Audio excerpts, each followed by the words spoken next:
You are the architect of your own destiny. You are the master of your own fate. You are behind the wheel of your own life. You are where you are, and what you are because of your own conduct and your own behavior. And it's been well said over and over again that it's not the government, and it's not our parents, and it's not your boss, and it's not your family or your bills. It's you. And if you want to look for the reason for the way things are going in your life, look in the mirror. And the truly responsible, high-achieving, peak-performing human being always looks in the mirror. If you want things to be different for you, it's up to you to change them. One of the things I found, and it sometimes is hard to get used to, is the fact that no one else can live your life for you. No one else can make decisions for you. And in the final analysis, no one else really cares. In the final analysis, no one else really cares about you anywhere near as much as you do, or will care about yourself. The slogan of the high achiever is always, if it's to be, it's up to me. We do not look to other people as the solutions for our problems. And what we do, as Henry Ford said, never complain, never explain. In other words, if you're not happy with something, change it, but don't complain about it. Complaining is a sign of weakness, but it's also a sign of victimhood. A person who complains is saying, basically, I'm a victim. I am a victim. Somebody who was talking to the actor who plays Aaron in 24.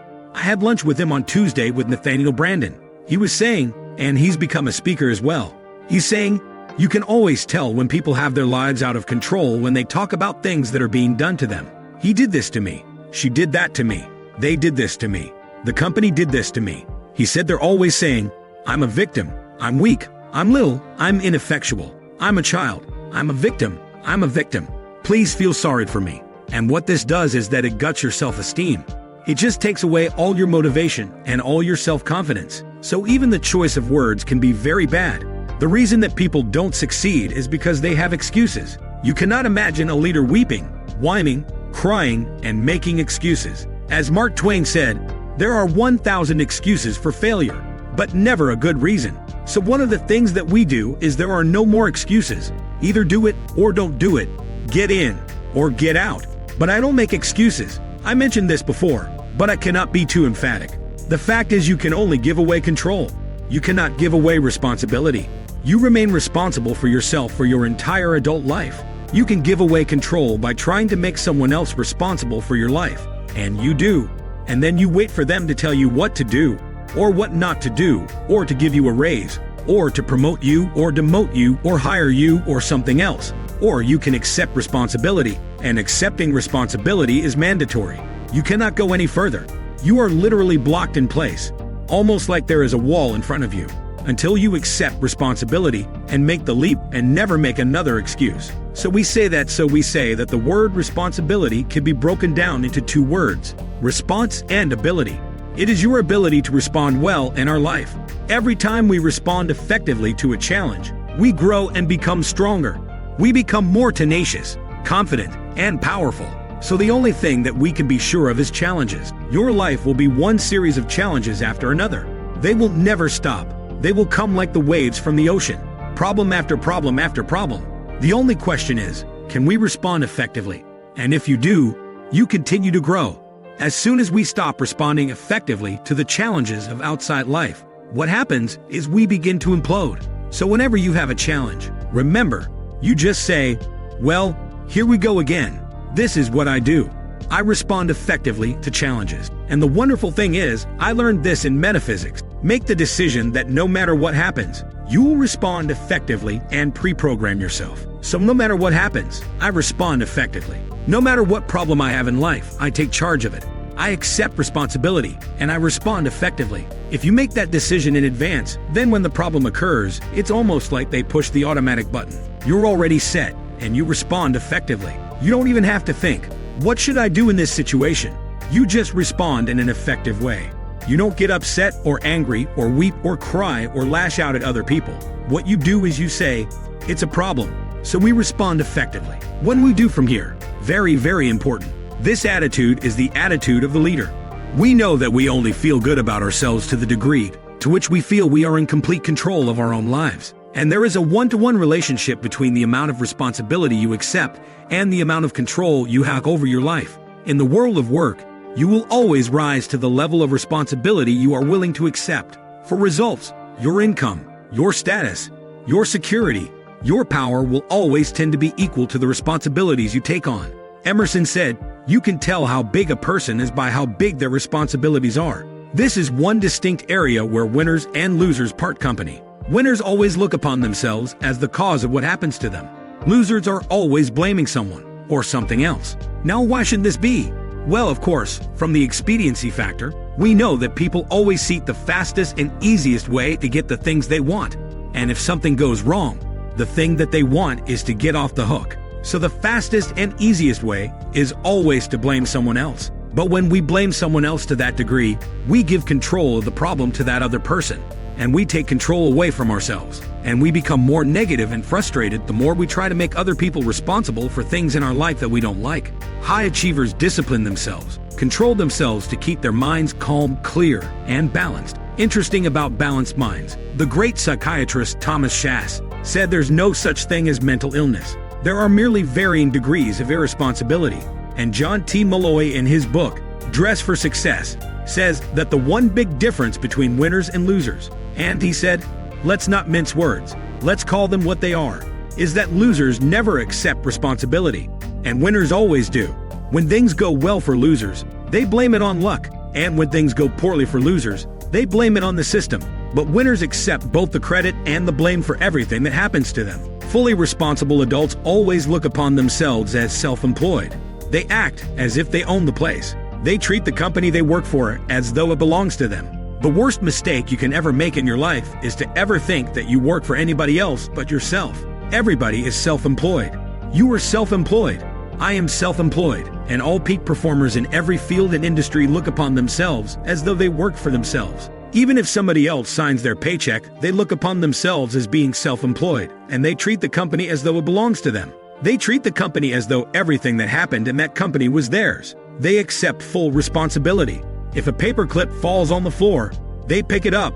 They never say, "That's not my job," when they refer to their company. They say us and our, and we this company instead of they and them and the boss and so on. Now, if you can understand this simple principle, you will understand one of the key reasons why people move to the executive suite and move ahead rapidly in their careers, and other people go nowhere. Because bosses, managers, executives are very alert to the degree of commitment that you make to your work. Now, a very important point, because when we go to school in the first grade or kindergarten, we stay in school for 12 years. Maybe we go on to university or college, but we get the impression that our education is controlled by and dictated by forces outside of ourselves. The state, the government, the school system. When we come out of school, we sometimes make the mistake of thinking that if we are to be educated further, it is up to our employer to do it. And this is one of the worst mistakes that you can make, because irrespective of whether or not your employer offers you training opportunities, you are 100% responsible for continuing to upgrade your skills, because you are working for yourself in every single case. A good question to ask yourself is this: if you were to take the stock of your personal company public, would you buy shares in you? Are you the kind of stock that is growing in value and profits every year? Are you the kind of stock that is going up in the marketplace? Would you sell stock in you to widows and orphans as a secure investment? Or has your stock kind of flattened out in the marketplace? In other words, are you a growth stock, or are you a stock for a long-term hold? Because truly successful people look upon themselves as growth stocks, and they work on themselves every day and every week and every year to make the value of what they do worth more. As time passes, the winning human being accepts full responsibility for continuously upgrading his or her skills, becoming more and more valuable every year. Now, here's another area of responsibility. The winner always asks, what results are expected of me? One of the qualities of peak performers is that they are always very results-oriented. They always ask themselves, why am I on the payroll? And if you're not sure why you're on the payroll, the first thing that you have to do is go and sit down with your boss and ask him, why am I on the payroll? Now you don't have to use these words, but here's a very simple technique. Take and write out a job description of what you think that you're on the payroll to do. Write out a list of all the things that you're supposed to accomplish and give it to your boss. And have your boss organize that list in order of priority. Which is most important? Which is second in importance? Which is third in importance? And then always work on what is most important to your boss. Ask yourself, what can I, and only I do that, if done well, will make a real difference to my company? If you own your own company, this question is even more important. But working for another company, This is the key to rapid advancement and promotion, and doing what will make a difference. Accept responsibility for specific results and always focus on results that will make a difference. Winners always focus on solutions. They ask, where do we go from here? What do we do from here? Now there's a big difference between winners and losers. Winners always look to the future, and losers always look to the past. Winners always look to what can be done, and losers always look at who's to blame. Losers focus on problems. Winners focus on solutions, focused on the future rather than the past, on what can be done versus who did what. The responsible person always approaches a problem as though they were a logical solution and starts off by asking questions like, what exactly is the problem? Start off by defining the problem clearly and then ask, what are all the possible causes of this problem? And focus the attention of everyone involved on the future. Then the third question is, what are all the possible solutions? Where do we go from here? What do we do from this moment onward? How can we resolve this situation? Not who's guilty, or who's responsible, or who did what. Remember, an important point in life is that people make mistakes. All human beings make mistakes because we are anxious to get things done and to do things the fastest and easiest way. Often, we're ignorant and we don't know everything we need to know. Often, we're ambitious and in a hurry. Often, we are vain and our egos get in the way. Because of these things, we make mistakes, and all human beings make mistakes. And a person who cannot accept the fact that others make mistakes is not cut out for greatness and is not cut out for leadership. Number 5, the acceptance of complete responsibility for your success is the starting point of all great achievement, which is to sit down and say that anything that is going to happen to you or for you in life is up to you. That you cannot wait or hope that other people will do things for you. That you must take complete charge. Now, you will find a very interesting thing. When you accept total responsibility for your life, other people will help you. And if you don't, nobody will help you. And even if they do, it won't do any good. So say to yourself, what is it that I want to accomplish? Where do I want to go? Where do I want to be? What do I want to have? And what do I have to do to get there? And then take full charge of the process. If you walk, talk, and act like a responsible, self-assured individual, you will begin to feel calm, confident, and positive about yourself. If you resist the expediency factor, the tendency to blame others when things go wrong, if you discipline yourself to accept full responsibility for what happens in your life, it will raise your self-esteem and make you feel much better about yourself and everything that you're doing. By practicing the self-discipline necessary to refrain from blaming anyone for anything, you will develop courage, character, and self-esteem. If you do what successful people do, you will be successful too. And all successful men and women are self-responsible. I hope you'll understand that it's in your best interests to take responsibility for everything you do.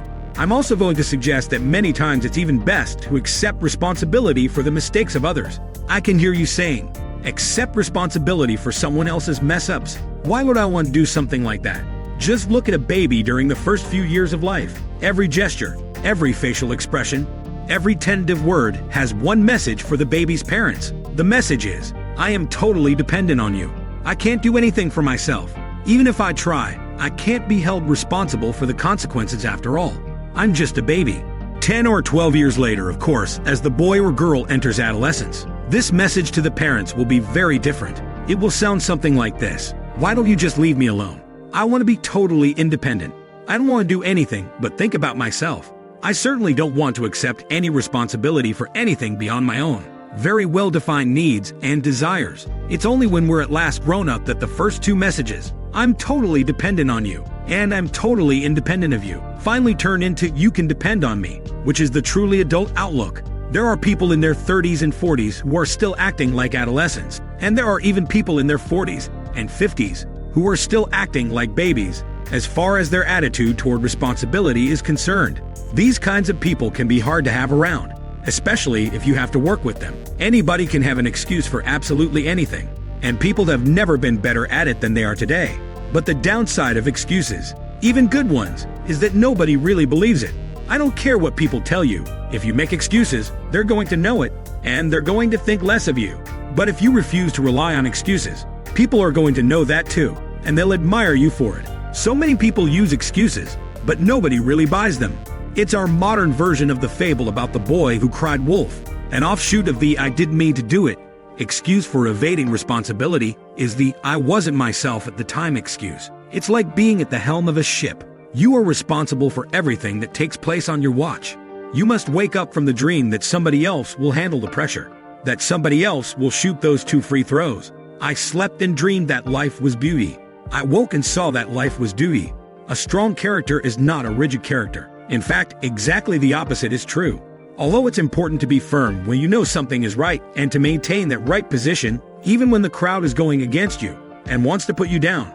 Sometimes when the tide is run against you for a long time, it may be that what you held as a certainty was, in fact, not true in the light of overwhelming circumstances. It's not only right, it's also smart to be able to see more than one way to accomplish a task. It's wise to see more than one solution to any problem. It's a good skill to see things as someone else might see them. Because when the plan that served you so well for so long doesn't work anymore, then it's time to find another way. It's time to bend. It's time to move on, to change, to compromise, to talk. Or you'll risk snapping like a dead branch in a stiff breeze. I don't really think it's less important or more important today to be open to change and flexible in adapting to it than it has been in the past. It's always been important to be flexible and far-sighted, anticipating whenever we can, and when we can't anticipate, being prepared for all possibilities. Sometimes it is best to advance by retreating.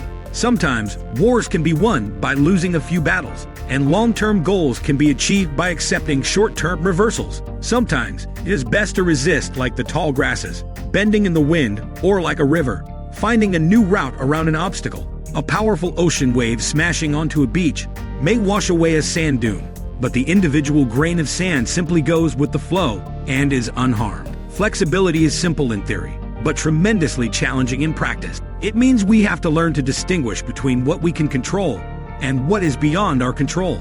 Practicing flexibility requires great self-knowledge and iron self-control.